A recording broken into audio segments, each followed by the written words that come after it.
दिन था 29 दिसंबर 1972 का, जब ईस्टर्न एयरलाइंस की फ्लाइट 401 ने न्यूयॉर्क के John F Kennedy international airport से मियामी फ्लोरिडा के लिए उड़ान भरी। इस फ्लाइट में 163 पैसेंजर और 13 क्रू मेंबर्स मौजूद थे। प्लेन के कप्तान का नाम बॉब लॉफ्ट था। उनके साथ उनका एक को पायलट भी होता है और इस फ्लाइट में फ्लाइट इंजीनियर डॉन रेपो भी मौजूद थे। इस फ्लाइट के क्रू मेंबर्स यात्रियों को उनकी जगह पर बिठाते हैं और फिर खुद अपनी अपनी जगह पर जाकर बैठ जाते हैं। करीब 9:12 पर यह फ्लाइट उड़ान भरती है। सभी यात्री फ्लाइट का आनंद ले रहे होते हैं। सब कुछ ठीक ठाक चल रहा था। उसके बाद फ्लाइट 2 घंटे का सफर तय करती है और फ्लोरिडा भी आने ही वाला होता है। एयरपोर्ट से कुछ ही दूर पहले फ्लाइट में लैंडिंग के लिए अनाउंसमेंट होता है और फ्लाइट के कैप्टन लैंडिंग के लिए तैयार होते हैं। फ्लाइट एयरपोर्ट के बिल्कुल करीब पहुंच चुकी थी। सभी यात्री अपनी यात्रा पूरी होने पर उतरने के लिए तैयार बैठे थे। इसके बाद फ्लाइट में मौजूद को पायलट ने लैंडिंग गियर को खोलने के लिए लीवर को दबाया।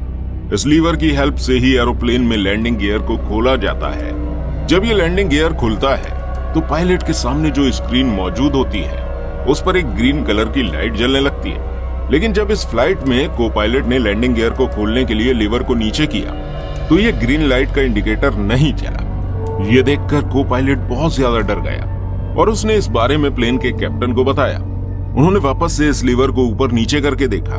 यह इंडिकेटर नहीं चल रहा था।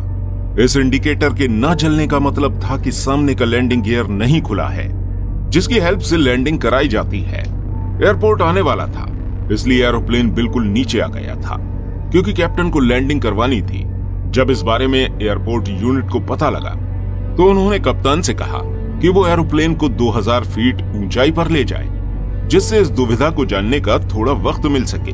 और उन्होंने पायलट से कहा कि एरोप्लेन को ऑटो पायलट मोड पर डाल दें और खुद चेक कीजिए कि आखिर लैंडिंग गियर के साथ क्या हुआ है। एयरपोर्ट यूनिट की बात मानकर कैप्टन ने जहाज को ऑटो पायलट मोड पर डाल दिया और इसके बाद जहाज में मौजूद इंजीनियर केबिन में गए और उन्होंने इंडिकेटर को चेक किया, ये सोचकर कि शायद इंडिकेटर में कहीं कोई खराबी है। लेकिन इंडिकेटर को चेक करने के बाद उन्होंने बताया कि इंडिकेटर में कोई खराबी नहीं है। इसके बाद कैप्टन ने इंजीनियर से कहा कि बॉटम केबिन में जाकर देखें कि लैंडिंग गियर वाकई में नहीं खुल रहे हैं। इसके बाद जब इंजीनियर ने बॉटम केबिन में जाकर देखा तो वो डर गया क्योंकि पीछे के लैंडिंग गियर तो खुल गए थे, लेकिन आगे के लैंडिंग गियर सच में नहीं खुल रहे थे। इसका मतलब था कि एरोप्लेन की लैंडिंग नहीं कराई जा सकती थी। इस बात को 10 मिनट हो चुके थे और प्लेन धीरे धीरे नीचे की तरफ आ रहा था। प्लेन नीचे की तरफ आने की वजह से अनबैलेंस होने लगा और अंदर बैठे सभी यात्री डर गए और प्लेन के अंदर हलचल मच गई। पायलट ने इस प्लेन को संभालने की बहुत कोशिश करी, लेकिन प्लेन धीरे धीरे नीचे आ गया और नीचे आकर जमीन से टकराकर क्रैश हो गया। जिस वक्त प्लेन जमीन से टकराया तब उसकी स्पीड 350 किलोमीटर प्रति घंटा थी, जिसकी वजह से प्लेन चकनाचूर हो गया और इस प्लेन में मौजूद क्रू मेंबर सहित 101 पैसेंजर्स की मौत हो गई और सिर्फ 75 लोग ही जिंदा बचे। लेकिन दोस्तों, कहानी अभी खत्म नहीं हुई है। इस हादसे के कुछ समय बाद ईस्टर्न एयरलाइंस की ही फ्लाइट ट्राई स्टार 318 न्यूयॉर्क से मियामी के लिए रवाना होती है।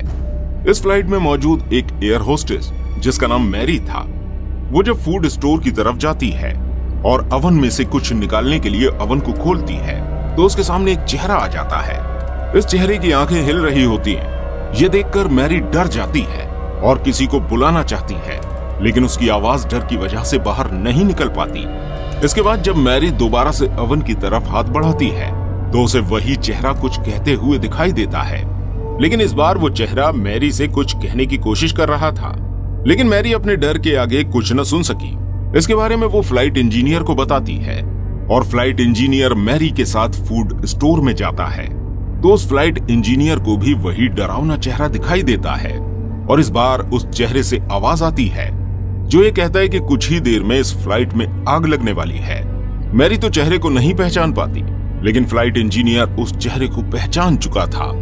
ये चेहरा था फ्लाइट 401 में मारे गए फ्लाइट इंजीनियर डॉन रेपो का। जब ये बात फ्लाइट इंजीनियर ने बाकी क्रू मेंबर्स को बताई तो उन्होंने इस बात पर यकीन नहीं किया और उनका मजाक उड़ाने लगे। लेकिन थोड़ी ही देर बाद फ्लाइट के कैप्टन को लगा कि इंजन में कोई कमी हो गई है। कैप्टन फ्लाइट को मैक्सिको से मोड़कर वापस न्यूयॉर्क ले गए, जिससे फ्लाइट के इंजन में हुई कमी को ठीक किया जा सके, और फ्लाइट के सभी पैसेंजर्स को एयरपोर्ट पर वेट करने के लिए कहा गया। इंजन को रिपेयर करने के बाद इस फ्लाइट को पैसेंजर के बिना ही उड़ाकर चेक किया जाता है। ये फ्लाइट जैसे ही आसमान में गई, उसकी लेफ्ट साइड के इंजन में आग लग जाती है। ये बात सुनकर सभी क्रू मेंबर्स को मैरी और इंजीनियर की बात याद आ जाती है। इस सब के बाद जब इस फ्लाइट 318 की इन्वेस्टिगेशन की गई तो ये बात सामने आई कि फ्लाइट के मोस्टली पार्ट फ्लाइट 401 के मलबे से लगाए गए थे, और वो अवन जिसमें मैरी और फ्लाइट इंजीनियर को डैन रिपो दिखाई दिए थे, वो अवन भी फ्लाइट 401 का ही था।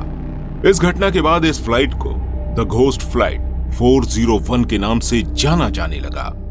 दोस्तों, अगर आपको ये वीडियो अच्छी लगी हो तो इस वीडियो को लाइक और शेयर जरूर कीजिएगा, और इस तरह की और इंटरेस्टिंग वीडियोस देखने के लिए हमारे इस चैनल को सब्सक्राइब करना बिल्कुल मत भूलिएगा।